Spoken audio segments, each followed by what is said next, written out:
Really? We'll see.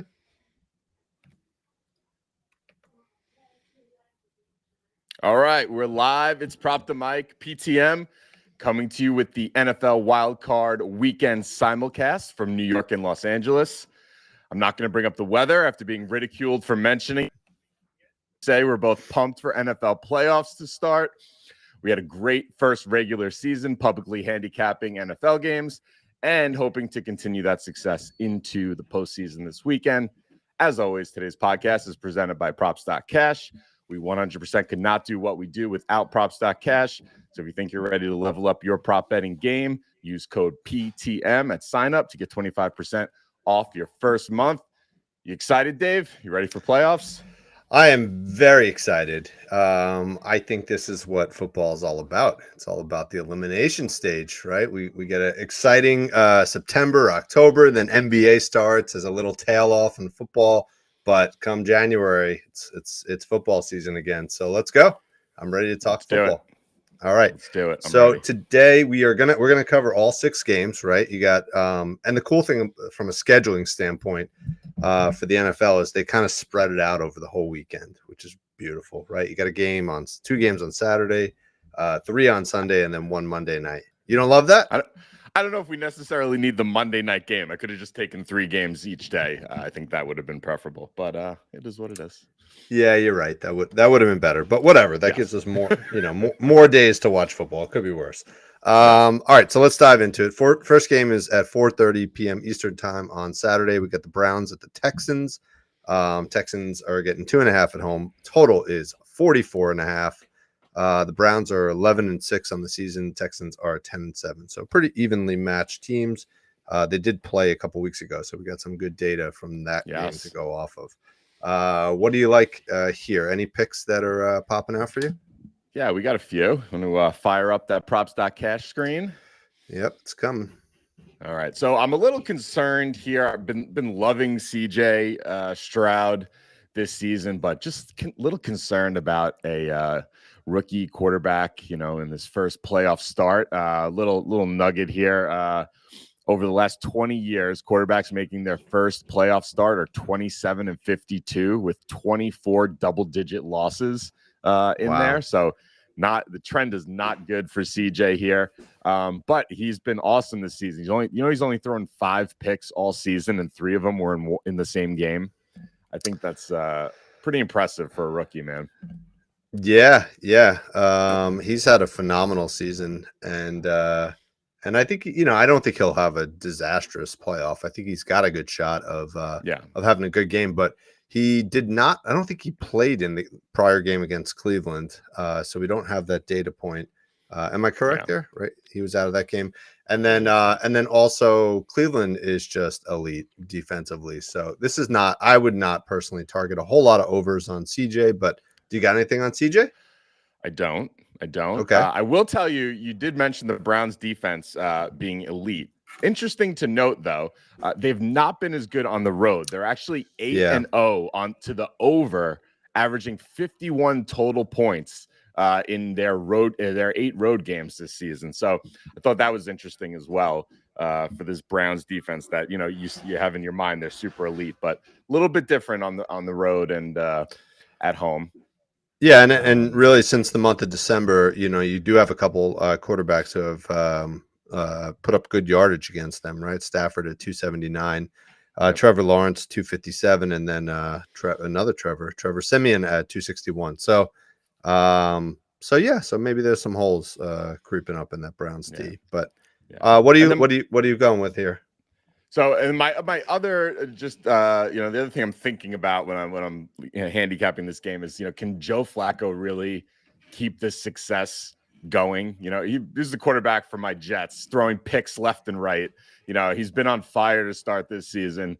So I'm cautious, but I do have a couple plays on Joe Flacco. All that being said, right. So, of course, ready? Let's hear it. All right. So 2 different angles on Flacco here. I like his over 269.5 passing yards. It's minus 115 on DK. Over the last 8 weeks, Houston has allowed by far the most completions of 30, 40, and 50 plus yards. They've allowed the second most yards per attempt over the last 8 weeks, second most air yards per attempt. Flacco's gone over this. There you go. In 4 straight games. He had 368 against Houston on Christmas Eve. And then just recently, you had Zach Wilson threw for 301. I like this comp. Obviously, Trevor Lawrence and Joe Flacco are on opposite ends of their career here. But I like, Trevor Lawrence had played 2 games against Houston, went 364 and 279 in both of those games. So he was able to get there twice, which is nice. Joe Burrow, but right before he got hurt, threw for 347 against this Houston defense.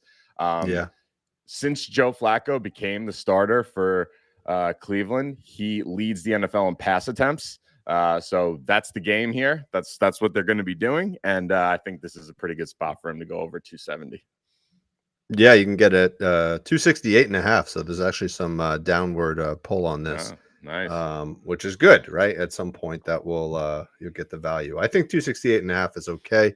I did actually have that as a play. While we're on Flacco, I do think putting him for an interception in this game is probably a good play as well. Yes, I 100% agree. Right. That's already up to minus 175. I had it earlier at minus 166, but that's probably a good leg to a parlay. I think he's for sure going to throw a pick in this game. And I also I was looking at who his targets are, because to get 270 yards, he's going to have to find, several targets to go after. The one that's really been very consistent is David Njoku, his tight end. I think he's in a really good spot. And if you look at the 5 weeks with Flacco, started out a little slow with 17 yards, but then 91 yards, 104, 44, ironically, against Houston, who was not great at defending the tight end, and then back up to 134 in the previous game. So I think he's in a good spot. Again, because of that Houston performance, I'm a little cautious. So I took a fairly conservative play in this game. I went with Flacco at 250 yards, passing yards, and Njoku at 40 receiving yards. You put those two together at minus 120. I think that's a nice, safe play for this game. What do you think? That's nice. Highly correlated. Like that. I was also on Njoku. I was on his receptions, though. Over 5.5 receptions. Yeah, I saw that too. Minus 108 on FanDuel. He's gone over in 7 of his last 8. 4 of 5 with Flacco. He's averaging 9 targets a game with Flacco, compared to 7 targets a game before Flacco became the starter. So he obviously, it's 2 extra targets per game. So that's a nice uptick there. That was definitely a play I was on as well. Yeah, that was the frustrating part, because we played him in the game against Houston, and he had 9 targets, right? Yeah, and he had 6 receptions, but we played his yards, and his yards, he got 6 receptions for 40 something yards. It was terrible, but yeah, super consistent. These are the kind of guys we target, right? Even pre-Flacco, he was very consistent at like 4 receptions a game. Now post with Joe at the helm, he's doing 6 a game pretty much almost every game. So I love that play too. You get it for plus 100. That's good value. Nice. All right. Yeah. Got it. No, I was just gonna say also, like on the parlay, if you want to put Flacco 250 and Njoku at 5 receptions, that's also probably a nice way to do it as well. That is nice. Either way. Yep. That is nice. Anything else? You can't always parlay you can't always SGP the receptions though, right? No, you can now on FanDuel. Oh. Yeah, FanDuel is there we go. Pretty solid. Nice. All right. Anything else in this one? Yeah, let's just go back to Flacco one sec, because his longest pass was very interesting to me. I think he's going to be trying to bomb away here a bit. Over 37.5 longest pass, minus 128 on FanDuel. Over the last 9 weeks, Houston has allowed the most completions of 20, 30, 40, and 50 plus yards. For completions of 30 plus yards, they've allowed 19. The team in second place. When I'm giving, I should have mentioned this at the start. All my rankings, I'm just looking at playoff teams now, just to kind of simplify things a little bit. So the rankings I'm giving out are just among the however many we have. How many playoff teams we have? 12? Yeah, no, we got 14 14. 12 playing this week, and then 2 with the Yeah. bye. So I did it for the 14 playoff teams. So completions of 30+ yards. Houston's allowed 19. The number 2 team has allowed 13. 40+ yards. Houston's allowed 12 completions of 40+ yards. The team in second has only allowed 6. So half the number of completions. Houston also allows the 3rd longest pocket time and 2nd fewest blitzes over the last 9 weeks. And there you go. He's cleared in every game he started this season. So this is another nice one. Yeah, I think so. I think the other point to that's relevant here is that he gets Amari Cooper back this week as well, who was out for the last game of the season. Amari Cooper accounted for this 75-yard bomb here, right? And he actually didn't account for this 57-yard pass. He actually had a 51-yard pass that game against the Bears. So, but still, that was enough to get you over the 38.5. So he's certainly one of the bigger deep ball threats for those guys. So, and if nothing else, his presence on the field will open up more passing opportunities. So I think that's a big statement to make for all these pro Flacco plays. So I love him. Good, good stuff. And you hedge that longest pass with the interception. With an interception, right? Yes. I could easily see him forcing some stuff and putting up 2 interceptions this game. But I actually I have one more. I have one more from the Cleveland side here, actually, surprisingly. All right. Elijah Moore over 17.5 longest reception. He's done this in 4 or 5 games with Flacco at quarterback. And since Flacco's become the quarterback, he's averaging 6.2 targets per game. So he's seeing a decent amount of action here. And the longest reception seems to be pretty good. I think the only game he didn't get there was the last game of the season, I believe. Yeah. Who even knows how many snaps he played in that game, right? Like, it's up to 19. Oh, I got it at 17.5. Yeah, you can still get it 17.5. Okay. Yeah. Yeah, that's much better odds. Wasn't he a former Jet? Yeah, he was. Yeah. So take that into account on this play with Tom's bias for the Jets.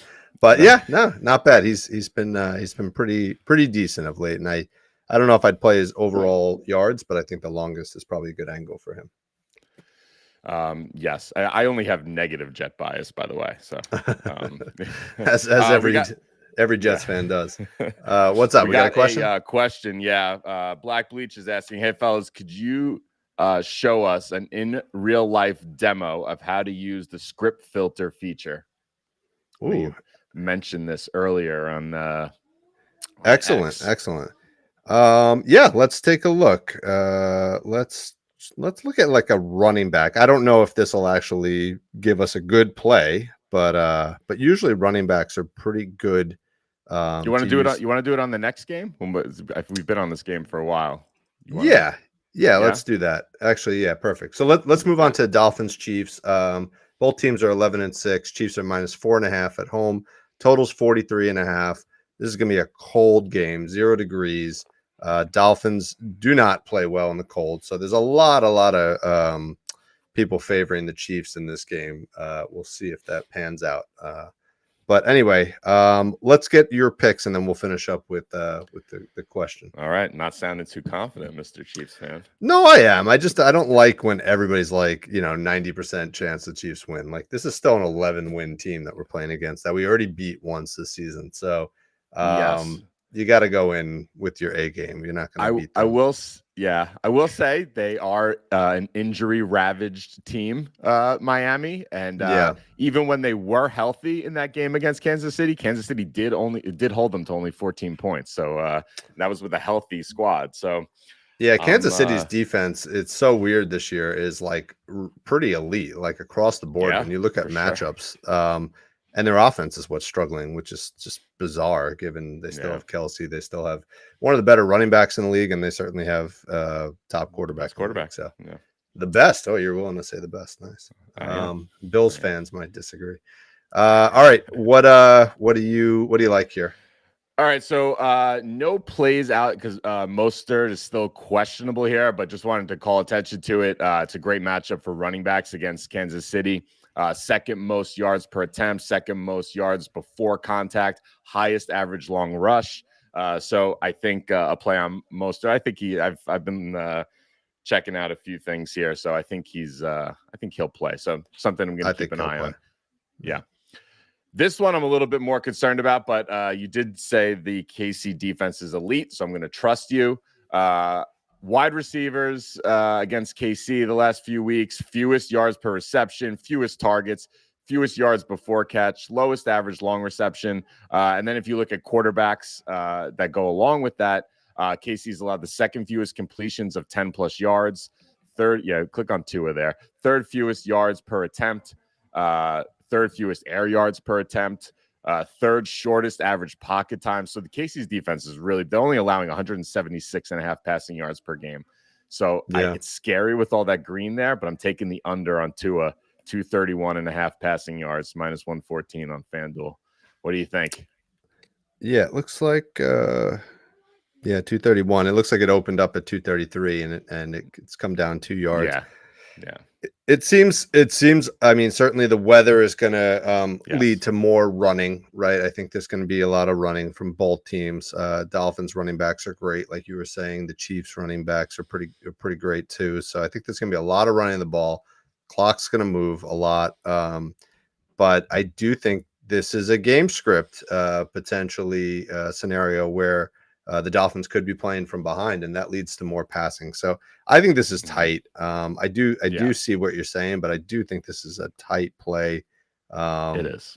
So I personally am going to lay off of that one, but I do hear what you're saying. But this is a good opportunity. Let's use this to kind of feature the game script feature from props.cash.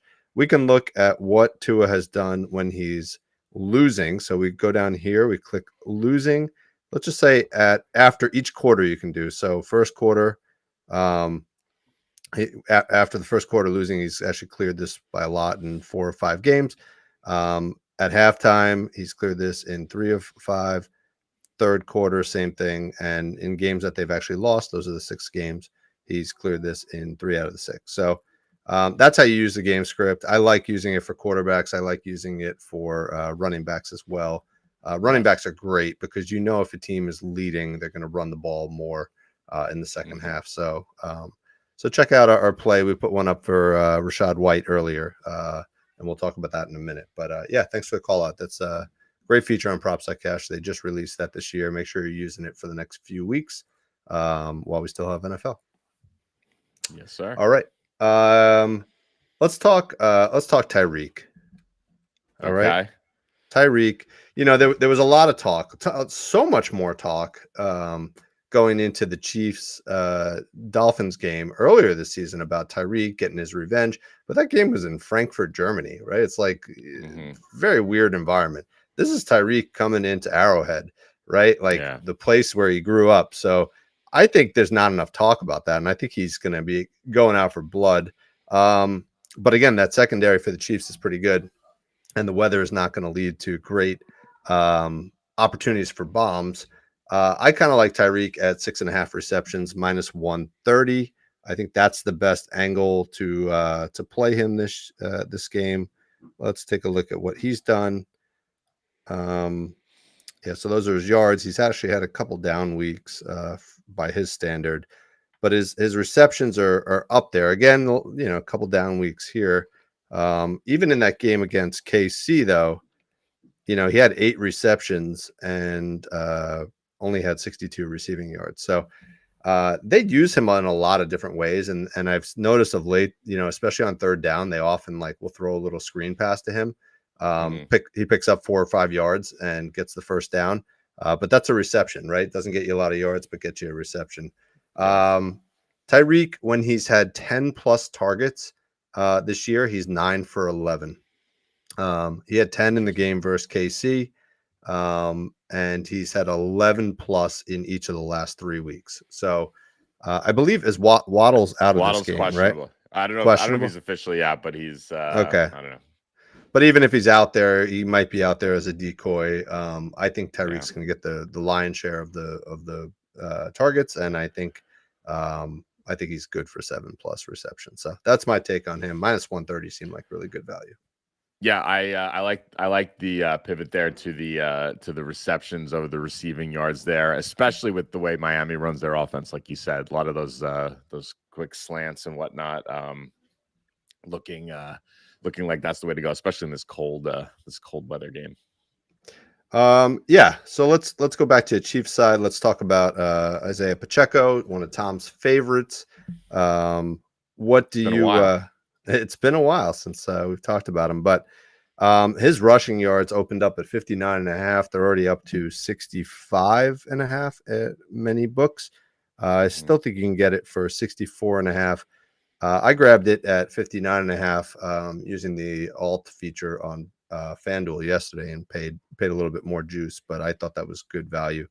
But this just has the makings of a game with a lot of handoffs. So I think you can play two angles on him. I think you can play his rushing yards at, I'd probably buy it down to 59.5 and parlay it with something else.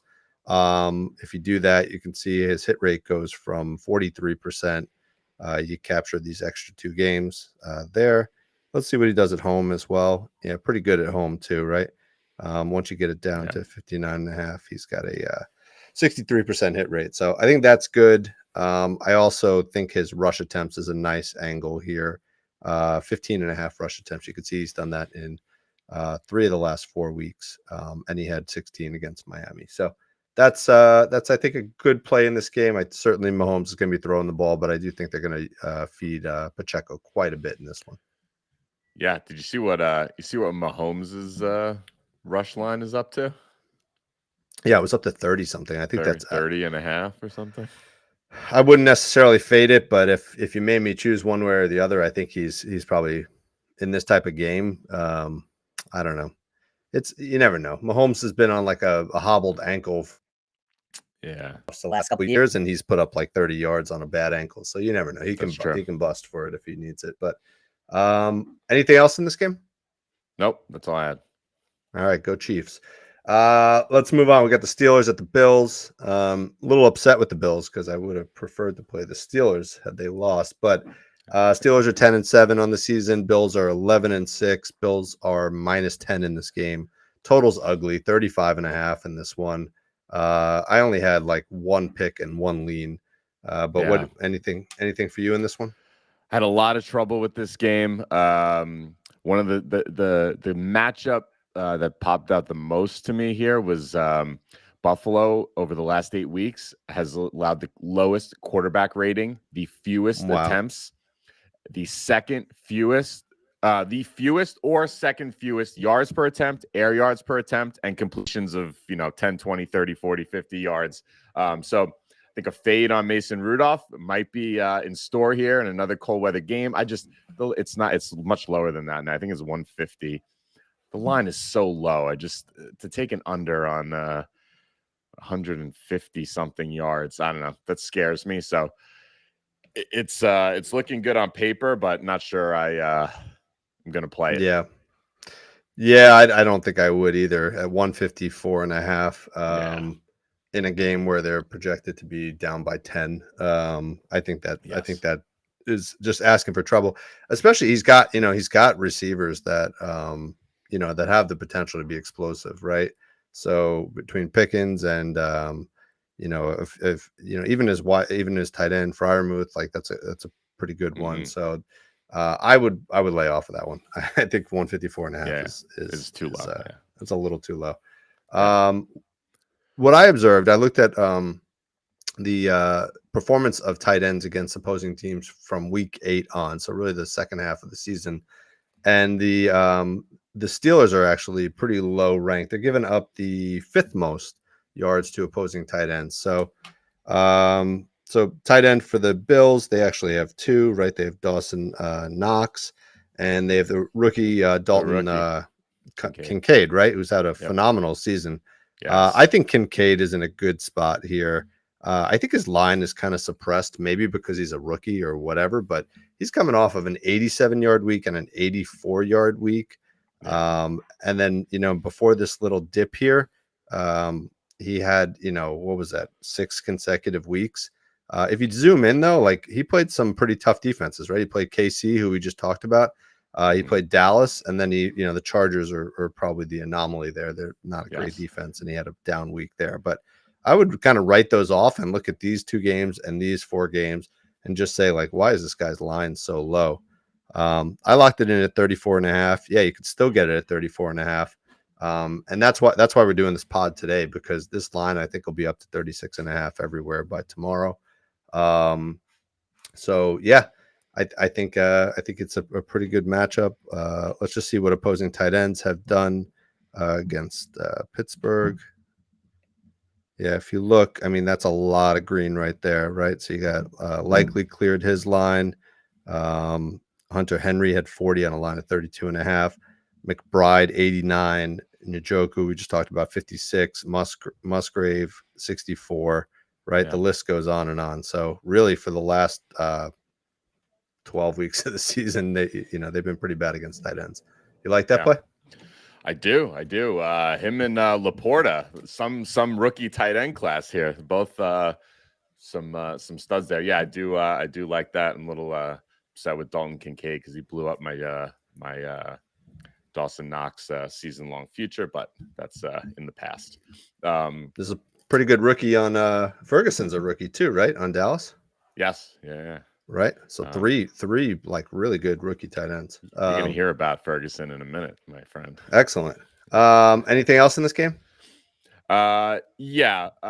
So the other thing that was popping out for me here was Pittsburgh's defense and what they've done in terms of red zone attempts. They've allowed over the last 8 weeks. They've allowed the most red zone pass attempts to opposing quarterbacks.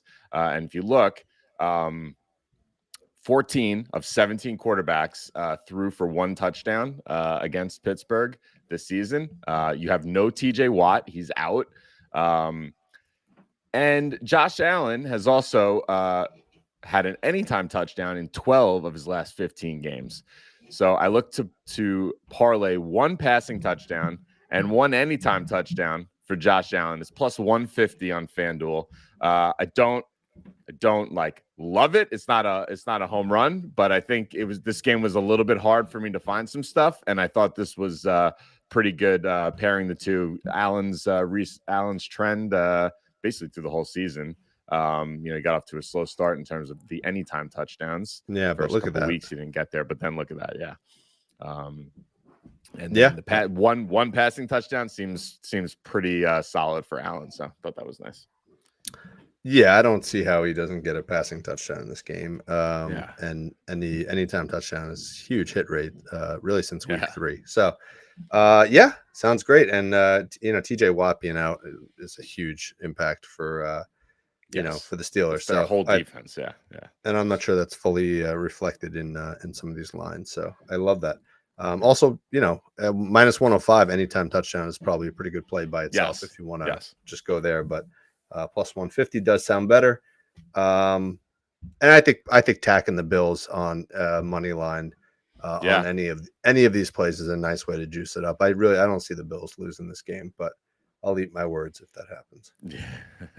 I got one other from this game. Yeah. Oh, good. No, I'm just saying they're just like one of the hotter teams right now. They're playing really well, and they just look like a completely different team. But what's your last one on this one? Najee Harris, it's hard to get past his rush attempts the last few weeks. 15.5 rush attempts is his line. His last 3 weeks, 26, 27, and 19 rush attempts. Also you just had it there, 112, 122, and 78 yards. Probably doesn't fit the game script perfectly if you think Buffalo is going to win, but it's going to be cold. It's going to be, that's the strength of their offense. Obviously, with Mason Rudolph at quarterback, the dual threat of Harris and Warren. So I just love this huge uptick in his attempts. Yeah. No, I think that's good. I mean, let's look at the game script again. If they are losing going into halftime, that would be my only concern. Yeah, exactly. Right. Yeah. So I think that's a nice other way to look at this. It's certainly going to be, there's going to be a lot of running early on. They're going to try to manage the time of possession, but Mm-hmm. the question is if they fall down big, that Rudolph's going to have to throw the ball. So that would be my only caution, but it does seem like a decent play. Yeah. All right. That's it. Let's go. Picking up the pace. Let's go to Packers, Cowboys. Cowboys are at home -7.5. Totals 50.5. Just give me your plays. What do you like here? What do I like here? All right. Dak Prescott over 275.5 passing yards, -114 on FanDuel. He's gone over in 5 of his last 6 home games. He had 271 in the lone miss. He's gone over in 6 of their last 8 wins.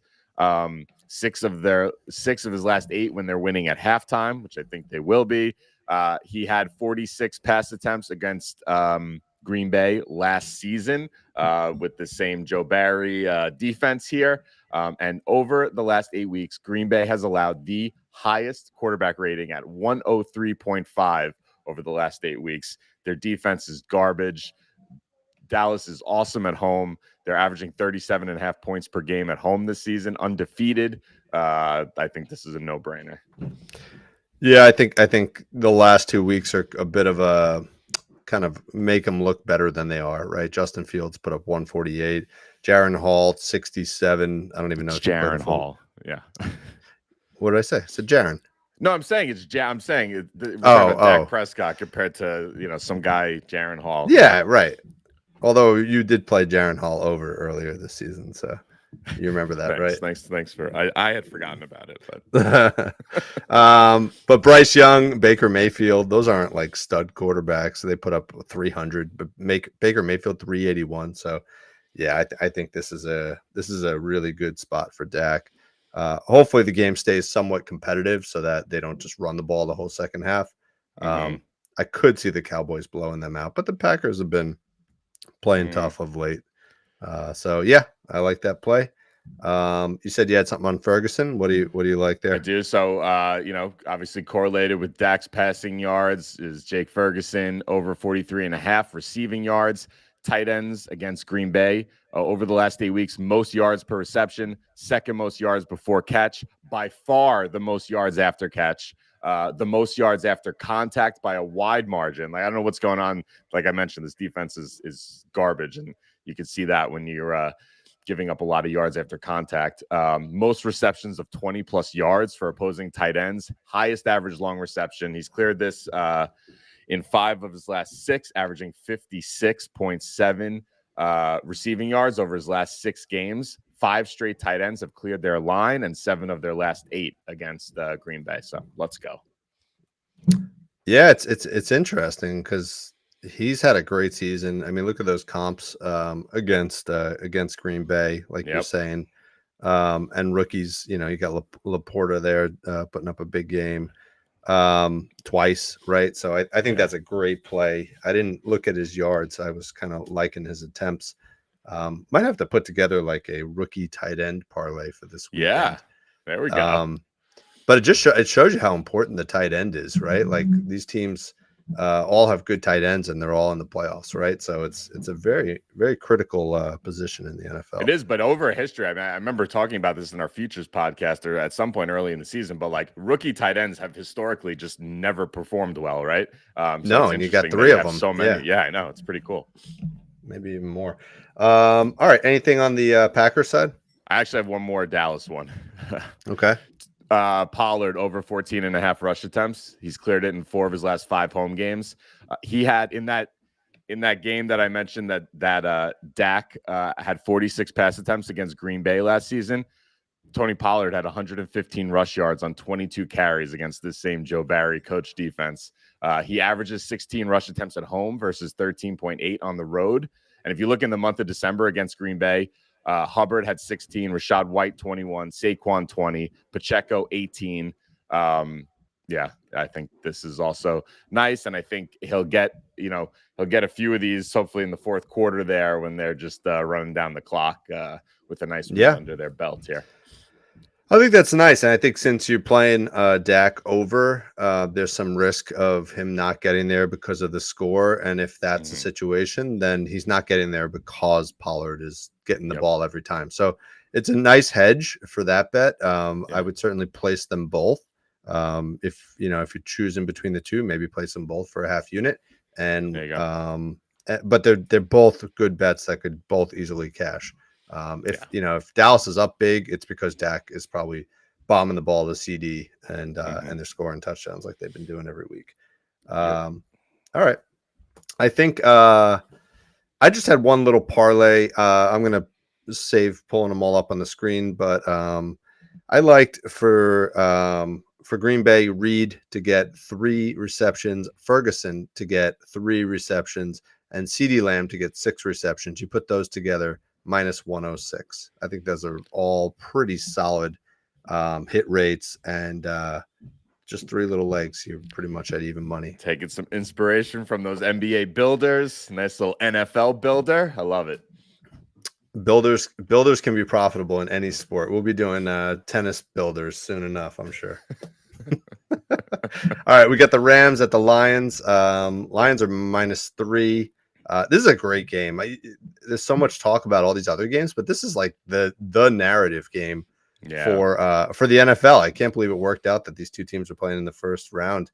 And the reason why, for anybody who's not in tune with that, is the quarterbacks, right? This is the quarterback swap between Goff and Stafford. So, and I think, Stafford coming back to Detroit, it will be a big opportunity for him to crush the Lions passing wise. But I don't know. The Lions are a pretty good team. So Lions minus 3. Total is huge in this one, 51.5. I love the scoring in this one.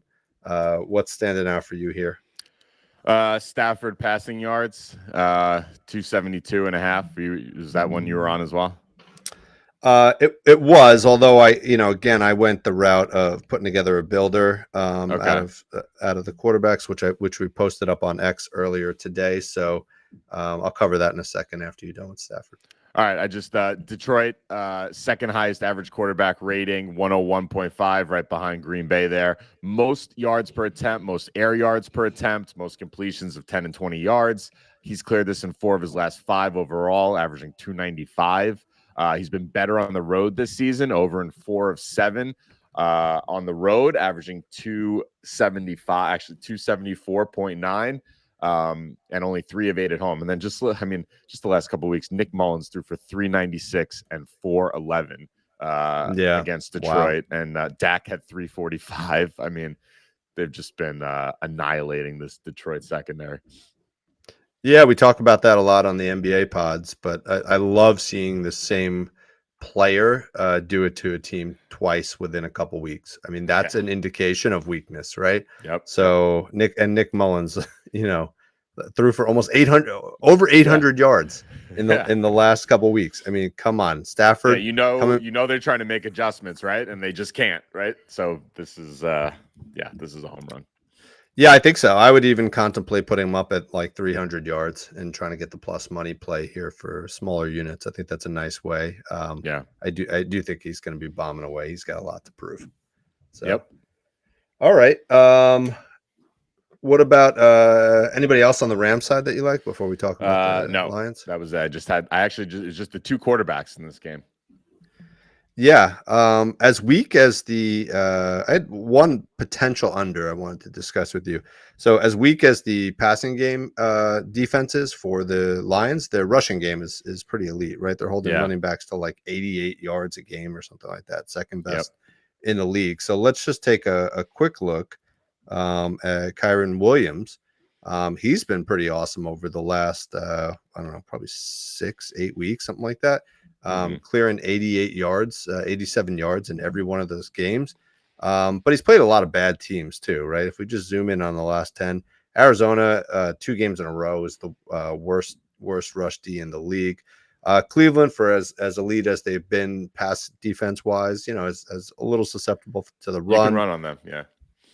You can run on them. Baltimore, a little surprising there. Washington's weak all around. New Orleans and the Giants were terrible too. So I think he's played a lot of bad teams in that stretch, and that's pushing his lineup. And just look at the Lions defense, right? 88 yards across all running backs, right? That's not just the starting running back. That's all running backs.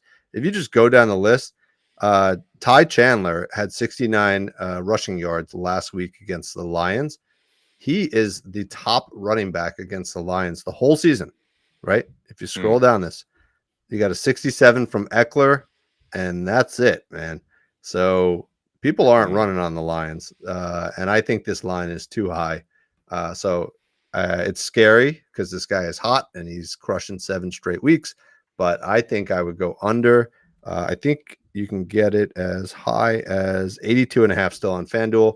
And you can see there's downward pressure there. So that 82.5 got pulled down to 80.5 on DraftKings. So if you are going to play the under, go grab it at FanDuel quickly before that comes down. All right. Here's my concern real quick. Yeah.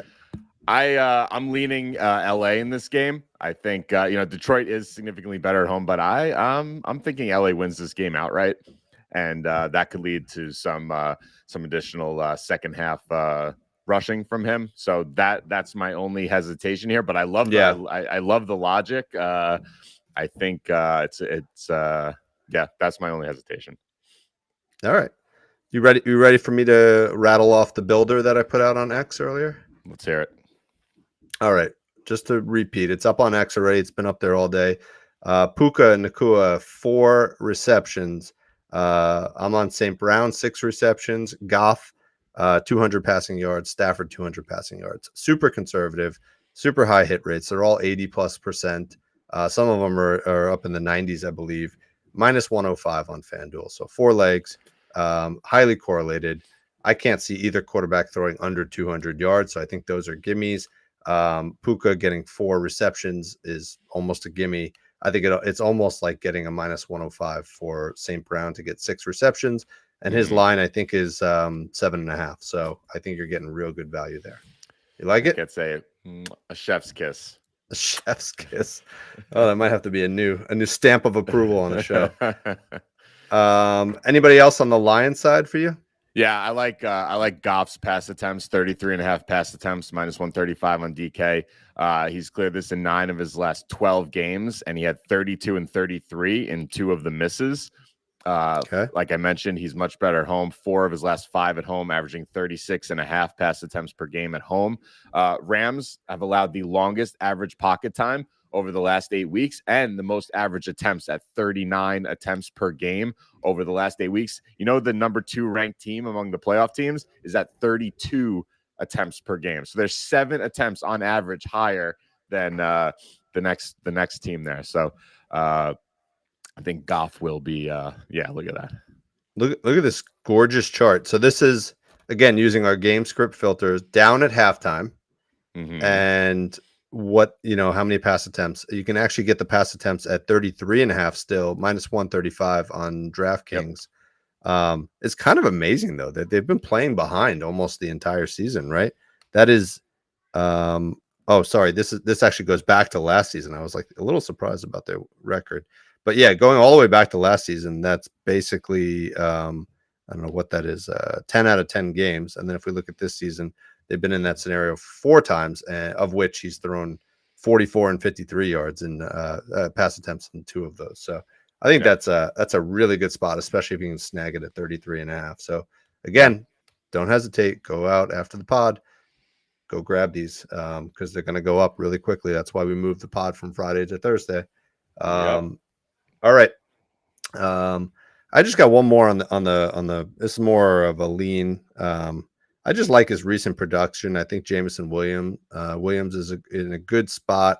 I got him at 34.5 receiving yards. Let's see if we can still get it there. Yep. FanDuel, which seems to have the best odds on a lot of these still. 3 straight weeks, with 34.5 receiving yards. Season receiving yards last week. And then what I liked was his targets. Over the last couple of weeks, his targets have been up. Kind of was floating around 3 for most of the season, and then 7, 6, 3. So I think he's in a good spot, more of a lean than anything, but I'll put a half unit on Jameson Williams. That's nice. You should also look at his long reception too is nice, especially at home. Like we mentioned, Detroit at home. The receiving yards, I think he's done it 3 or 4. The long reception also. That's kind of his game. So you can get that at 18.5 on FanDuel. Yeah, you're right. Yeah, he's getting most of the yards on one bomb. Yes. So I think that's a good play. Although I do think this is going to be a St. Brown game. I think he's going to get a ton of catches, ton of yards. Yeah. So I think over on anything St. Brown is probably a good play, but that's also going to move up very quickly, especially as you get to kickoff. So, all right, let's wrap this thing up. Eagles at the Bucks, worst game of the week, according to Tom. But yeah, I mean, listen, maybe the Eagles have like awoken from their slumber. Started out really hot. They're 11-6. They look like they're falling apart on both sides of the ball. Bucks, benefit from being in a bad division. 9-8, make the playoffs again. It's atrocious. They need to do some realignment in the NFL so this doesn't keep happening. But anyway, they get the home field advantage. They're also getting 3 points at home. Totals 43.5. Both of these teams are atrocious against the pass. So hopefully we got some receiver and quarterback props in this one. What do you like? I don't actually. I only have a running back one. I don't know. This game was so ugly to me. I couldn't find anything that was like, drawing me in. That was popping on the model here. So it's probably super square, but Rachaad White over 16.5 rush attempts, -105 on DK. Philly's allowed the most rush attempts in the league over the last 8 weeks. He's cleared this in 7 of his last 10, averaging 18, 3 of his last 4 at home. And only one running back since November 20th has gone under against Philly. So I think they're going to keep feeding them the ball. And this is the chart that we put up on X earlier today when leading at halftime, which they very well could be 16.5 rush attempts. So it may not be a bad idea to take this and parlay it with the Bucks getting 3 or 3.5 points because they very much are going to be correlated, right? What do you think? Oh, they're definitely correlated. I don't know about just taking worried. The Bucks there. Yeah. I mean, they're playing better than the Eagles of late, but yes, the Eagles have more talent, and that sometimes trumps the record. I just can't get a good feel for this game. I don't know. Tight ends are a great matchup for both. I didn't actually play tight ends because there were no tight end props out for the Eagles and the Bucks. What's his name? Cade Otton. I don't know if I trust him enough. But yeah, tight ends against the Bucks are great. They give up the second most receiving yards to opposing tight ends in the last 8 weeks. So once those props become available, play one of those. I would recommend. The guy who I think is the best target from a receiving standpoint in this game is actually Godwin at 4.5 receptions. It's a little bit juicy, but he's the experienced veteran on the team. I mean, Mike Evans is as well, but he's been super consistent throughout his career. So let's just look at Godwin's receptions. I think it was getting a little juicy. We're at -150, so maybe a leg to a parlay. But he's always hovering right around that 5 reception mark. So I'll just read off a couple stats that I pulled here from props.cash. When he gets 5 targets, which is kind of crazy, he's got a 69% hit rate of hitting 5 receptions. That's crazy, right? Wow. Six targets, 79% hit rate of getting 5 receptions, and 7 targets. He's got a 91% hit rate to get 5 receptions. So I'll just show you how to do that real quick here on props.cash. If you scroll down to the targets, you can take the filter, push it up to 7, right? And that's the stat that I'm talking about. That's the 91%. So 10 out of 11 games this year when he gets 7+ targets. Let's just see what he's had the last couple of weeks. I think he's been up there, if I recall. Yeah. So if you look at the last 4 of the last 5 weeks, 11, 12, 11, 5, and 7. So they're definitely going to feed him in this game. And I think he's going to be able to take advantage of that Eagles secondary. So yards is probably good for him as well, but I'm going with 4.5 receptions. I'll put that with something else. Very nice. Very nice. You just made me think of one right on the spot here. I know we're going to wrap up in 1 second. You did put the garbage secondaries in my mind here in a play we were playing earlier in the season quite a bit. Rachaad White receiving yards. I think this could be a spot here. You can get it for as low as 23.5 on FanDuel. I mean, Eagles were a big target. I remember writing up a post, probably in late, mid to late October about how the Eagles were just giving up tons of targets and receptions to opposing running backs. And look what he's done. What is this? 1, 2, 3, 4, 5, 9 of his last 12 games. He's gone over this. Yeah. I think this could be a nice one. Yeah, it seems pretty good. Saquon just put up 51 against them. A couple weeks, pretty good weeks against James Conner and Saquon again. But Kenneth Walker put up 26. Tony Pollard, who's not really known for receiving, 37. Yeah. McCaffrey, 40. James Cook had that dominant performance with 57. So I think this is really a pretty good spot. We're all in on Rachaad White. He's been making us money this season. So let's go. All right. All right, nice work. I think that was it, right? Did you empty the notebook? That's it. I mean, it's 6 games, so just remember the playoffs are several weeks long. So don't spend it all this week. Try to find your best of these plays, and obviously come up with your own using props.cash, and let's win some money, right? All right, let's do it. Nice pod. Let's all make some money.